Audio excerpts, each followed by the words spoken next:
भारत सम्मान यात्रा, न्याय यात्रा को मैं एक और ढंग से देख रहा हूँ। मुझे डॉक्टर सीपी राय, मैं आपके पास सीधे आ जा रहा हूँ। मणिपुर, नागालैंड, मेघालय, ये देश की दृष्टि से, राष्ट्रीय दृष्टि से इससे बड़ा कोई और कदम नहीं हो सकता था। क्योंकि अगर सीटों की इस न्याय यात्रा में केवल सीटों की भूख होती, तो ना वो मणिपुर जाते, ना नागालैंड जाते, ना मेघालय जाते। मुझे एक चीज लगता है कि ये भारत की केवल इंडिया अलायंस की यात्रा नहीं है। ये भारत एक बार फिर से जो आइडिया ऑफ इंडिया है, उसको राहुल गांधी शायद अपने ढंग से ट्रीट कर रहे हैं।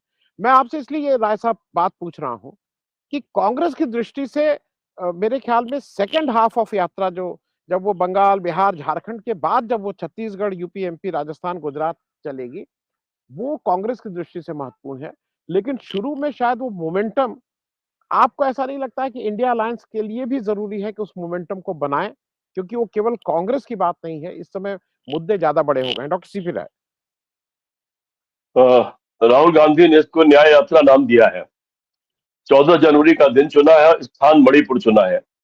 वो मणिपुर जो जल रहा था पहले, जैसा कि कहा राकेश पाठक जी ने, तब राहुल जी वहां गए और उसके बाद यात्रा वही शुरू कर दी, जबकि अभी मणिपुर शांत नहीं हुआ है। और अब तक प्रधानमंत्री ने वहां जाने की हिम्मत नहीं की और वहां की राज्यपाल रोई थी। ये सब अपनी जगह सच है। वहां से यात्रा शुरू करना भारत जोड़ो का ही एक कदम है। कन्याकुमारी से कश्मीर तक भारत जोड़ना और फिर पूर्वोत्तर से पश्चिमोत्तर तक भारत को जोड़ना। डॉक्टर लोहिया ने डॉक्टर राम और कृष्ण के बारे में जब लिखा था, तो उन्होंने कहा था कि राम ने उत्तर को दक्षिण से जोड़ा और कृष्ण ने पूरब को पश्चिम से जोड़ा। उसको इस रूप में वो देखते थे वो। ये यात्रा भी कुछ उसी तरह की है। ठीक है, इसके राजनीतिक उद्देश्य तो होते हैं। जब राजनीतिक नेता कोई निकलता है तो उसके राजनीतिक उद्देश्य होते हैं। लेकिन मणिपुर जाकर के जहां जल रहा है, आपने ठीक कहा, मणिपुर, मेघालय और नागालैंड, यहाँ सीटें तो नहीं है। सीटों की दृष्टि से तो बहुत छोटे राज्य हैं ये सब। लेकिन सीटें ही अगर मायने रखती है तो फिर राहुल गांधी का क्या मतलब? राहुल गांधी वो है जिसके लिए सीट और राजनीति मायने उतना नहीं रखती जितना मायने उनके लिए विचार रखते हैं, जितना मायने उनके लिए सिद्धांत रखते हैं, जितना मायने उनके लिए देश रखता है और समर्पण रखता है। नहीं तो कश्मीर जाते जाते जब उनसे कहा गया कि आपके ऊपर बम फेंक दिया जाएगा, तो उन्होंने कहा था कोई बात नहीं, बम फेंक दो, मेरे सफेद कपड़े को लाल कर दो। और फिर वो गए, उतने बड़े पैमाने पर बर्फ गिर रही थी, बारिश हो रही थी, उसमें भी खड़े होकर के उन्होंने 25,000 के करीब जनता को वहां संबोधित किया। और जनता भी क्या लाजवाब है कि 25,000 लोग उस बर्फ में, उस बर्फबारी में और बारिश के भीतर वहां इकट्ठे हो गए कश्मीर जैसी जगह पर। वो बहुत बड़ा काम था। और सब तिरंगे झंडे लिए हुए थे। राहुल जी की ये यात्रा राजनीति की दृष्टि से देखना अपनी जगह है, लेकिन मैं इसको वैचारिक दृष्टि से देख रहा हूँ। क्योंकि मैं राहुल गांधी को नेता कम और विचारक अब ज्यादा मानने लगा हूं। मैं उनको कई बार प्रोफेसर साहब कहता हूँ। वो विचार पर चलते हैं, विचार के लिए जीते हैं, और इसीलिए बार बार वो पद और सत्ता जैसी चीजों को ठुकराते रहते हैं। मनमोहन सिंह की सरकार में उनके पास अवसर था, उनको कहा गया प्रधानमंत्री बन जाइए आप, मैं छोड़ देता हूं, लेकिन उन्होंने ठुकरा दिया, उसमें शामिल नहीं हुए। तो मैं उनको अलग तरीके से देखता हूं। इस बार की जो यात्रा निकल रही, चूंकि चुनाव पास है, इसमें पूरी यात्रा पैदल नहीं निकलेगी। इस बार ये यात्रा बसों से निकलेगी। लेकिन जहां जहां आबादी आ जाएगी, बसों से मतलब यह है कि जितना रास्ता खाली होता है, पहाड़ है, जंगल है, खाली रास्ता है, दूर दूर तक कोई आबादी नहीं है, वहां पैदल चलने के बजाय जहां आबादी आ जाएगी, वहां पर शहरों में उन जगहों पर पैदल चलेंगे। और बाकी उनका जो संवाद का कार्यक्रम था, जो शाम को एक बार संबोधन का कार्यक्रम था, वो सब ज्यों का त्यों उसी तरह चलता रहेगा। और इन रास्तों पर पढ़ने वाले विभिन्न तरह के धर्म, समुदाय या इंस्टीट्यूशन, उनके साथ उनके मेल मुलाकातें पिछली यात्रा की तरह ही चलती रहेंगी। दूसरा, आपने सवाल पूछा कि इंडिया गठबंधन का इसमें क्या रोल होगा और जब वो छत्तीसगढ़, उत्तर प्रदेश में आएंगे तब क्या होगा। मेरा मानना यह है कि इंडिया गठबंधन में जो भी समझदार लोग हैं और जो गंभीर लोग हैं और जिनको देश की चिंता है, जिनको संविधान की चिंता है, जो सिर्फ अपनी व्यक्तिगत हितों की राजनीति नहीं करते बल्कि देश के हित के बारे में थोड़ा बहुत सोचते हैं, उन सारे लोगों को इस यात्रा में बढ़ चढ़ करके उनके दलों को भागीदारी निभानी चाहिए। और एक यात्रा का असर वो देख चुके हैं। राहुल गांधी जब चले थे पहले दिन तो 25-30 हजार आदमी मुश्किल से इकट्ठा हुआ था। दूसरे तीसरे दिन 50-60 हजार हुआ और धीरे धीरे संख्या बढ़ के लाखों में होने लगी वो। और वो फिर लाखों की संख्या बरकरार रखी कश्मीर तक। कश्मीर में जाके आबादी कम होने के नाते जरूर अंत में और मौसम के कारण वो 25-30 हजार पर जितने पर शुरू हुई थी, उतने पर अंत में खत्म हुई वो। इस यात्रा में इन सारे नेताओं को बढ़ चढ़ करके हिस्सा लेना चाहिए और लेंगे, ऐसा मैं मानता हूं। एक सवाल उठाया हमारे दोस्त राकेश पाठक जी ने कि राहुल जी तो यात्रा करते हैं लेकिन बाकी कांग्रेसी क्या करते हैं। यह सवाल बड़ा वाजिब है और मैं कांग्रेस में होने के बावजूद इस सवाल को लेकर चिंतित हूं और इस सवाल में राकेश पाठक जी के साथ अपना स्वर मिलाता हूं, क्योंकि मैं इसी तरह का हूं।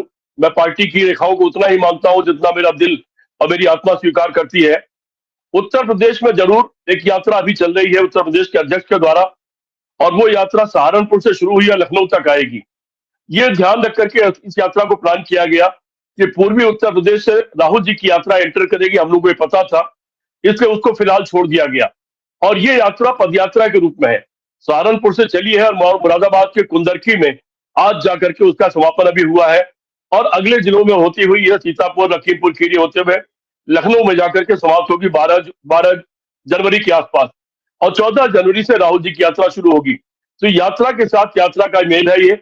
और यहाँ पर उत्तर प्रदेश की यात्रा राहुल जी जैसा आकर्षण तो नहीं है, उनका बड़ा कद है, उनके पीछे लाखों लोग निकल पड़ते हैं, लेकिन इस यात्रा में भी हजारों लोग निकल रहे हैं और उन्हीं से सीख करके अभी 2-3 दिन से ऐसा हुआ। शुरुआत में यात्रा जब चलती है तो सीखने का अवसर मिलता है और संभालने का अवसर मिलता है। 2-3 दिन से वहां वैसे तो शुरू होने के दिन से जितने धर्म स्थल है, शहीदों के स्थल है, सब जगहों पर जाना, किसानों से बात करना, लकड़ी का काम करने वालों से बात करना, गुड़ बनाने वालों से बात करना, ये सारी चीजें हो रही। एक चीज नई 3 दिन से शुरू हुई है, स्कूलों में सामान्य ज्ञान प्रतियोगिता, और उसमें ये जानने की कोशिश करना कि आम बच्चों को इतिहास के बारे में क्या जानकारी है, नेहरू जी, गांधी जी इतिहास के बारे में क्या जानकारी है, आजादी के बारे में क्या जानकारी है।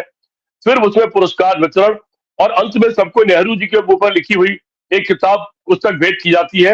ये नया कार्यक्रम पिछले 3 दिन से शुरू हुआ। मुझे लगता है कि ये बहुत सार्थक कार्यक्रम है और ये भी कुछ न कुछ चेतना जगाने का काम करेगा। इधर जब यात्रा प्रवेश करेगी इन इलाकों में, बल्कि इनका मुझे लगता है बंगाल से यात्रा जब प्रवेश करेगी, ममता बनर्जी का रुख देखने लायक रहेगा। और ममता बनर्जी चूंकि कांग्रेस ही रही है, किसी वजह से छोड़ गई, कांग्रेस की नेता थी, युवक कांग्रेस की अध्यक्ष हुआ करती थी, मंत्री होती थी, बड़ी लीडर रही है। मुझे लगता है कि वो बढ़ चढ़कर के इस यात्रा में हिस्सा लेगी और बाकी प्रदेशों में भी जो पार्टियां हैं वो इनमें हिस्सा लेंगी। हाँ, राकेश पाठक जी का सवाल जो है वो अपनी जगह अभी भी अनुत्तरित है, उसका उत्तर मेरे पास भी नहीं है। क्या राहुल जी की अगर राष्ट्रीय यात्रा चल रही है तो क्या प्रदेश के नेता अपने प्रदेश स्तर की यात्रा शुरू कर सकते हैं? क्या जिलों के नेता, जिला अध्यक्ष, विधायक, एमपी का चुनाव लड़ने वाले लोग अपने अपने चुनाव क्षेत्र तक, मान लीजिए पूरे जिले की यात्रा मत करिए, अपने विधानसभा की यात्रा ही कर डालिए, अपने लोकसभा की यात्रा कर डालिए। अगर ये हो जाए तो सोने में सुहागा हो जाएगा और फिर कांग्रेस पार्टी को पुरानी कांग्रेस पार्टी बनने से कोई रोक नहीं सकता। अभी मैं अभी देखिए लपेटे बैठा हूं, क्योंकि मुझे चेस्ट इन्फेक्शन और बुखार है, फिर भी मैंने कहा कि आज मैं बैठूंगा। मैं यात्रा छोड़ करके चला आया बीमार होने के नाते, लेकिन सहारनपुर से मुजफ्फरनगर तक मैं यात्रा के साथ था। मैं वहां तमाम लोगों से मिला, लोगों में बेचैनी है। बहुत सारे कांग्रेसी हैं जो विभिन्न कारणों से, विभिन्न से चीजों से दुखी होकर के अपने घरों में बैठ गए। कांग्रेस के समर्थक हैं, मैं किसी के घर मिलने चल गया मुजफ्फरनगर में, वहां पर जब उन लोग कांग्रेस की झंडे की लगी, क्योंकि कांग्रेस की झंडे लगी गाड़ियां दिखती नहीं है, उनको लगी हुई दिखाई पड़ी तो कई लोग इकट्ठे हो गए। और उन लोगों की कांग्रेस में रुचि है, और इस बात में रुचि है कि कांग्रेस वापस आए। कांग्रेस के जाने के बाद में जो हालात बिगड़े हैं, अर्थव्यवस्था से लेकर सारी चीजें जो बिगड़ी हैं, उसको लेकर के समझदार लोगों में कहीं न कहीं बेचैनी है। इसलिए आनंद वर्धन जी, मैं ये मान के चलता हूं, इस यात्रा में राहुल गांधी और ज्यादा आक्रामक होंगे। ये यात्रा न्याय यात्रा नाम दिया गया है, लेकिन सामाजिक न्याय की बात तो लगातार कर रहे हैं, आर्थिक न्याय की बात तो लगातार कर रहे हैं, राजनीतिक न्याय की लगातार बात कर रहे हैं, और राजनीतिक जो तानाशाही थोपने की कोशिश है उसके खिलाफ राहुल गांधी लगातार लड़ रहे हैं। अर्थव्यवस्था कुछ लोगों के जेब में इकट्ठी होती जा रही है और गरीबी और बढ़ती जा रही है, ऊंच नीच की खाई बढ़ती जा रही है, उसको लेकर के राहुल गांधी की बेचैनी हम लोग लगातार देख रहे हैं। मुझे लगता है इतनी लंबी यात्रा में जो मकर संक्रांति को शुरू होगी और विश्व इंटरनेशनल हैप्पीनेस डे है शायद 20 मार्च को, अंतरराष्ट्रीय खुशी दिवस मनाने का शायद दिन है 20 मार्च को, उस दिन वो बंबई में खत्म होगी। शायद इस संदेश के साथ आइए जुड़े, आपस में मिले और इस देश को खुशहाल बनाए, इस उम्मीद के साथ, इस नारे के साथ शायद वो यात्रा समाप्त होगी।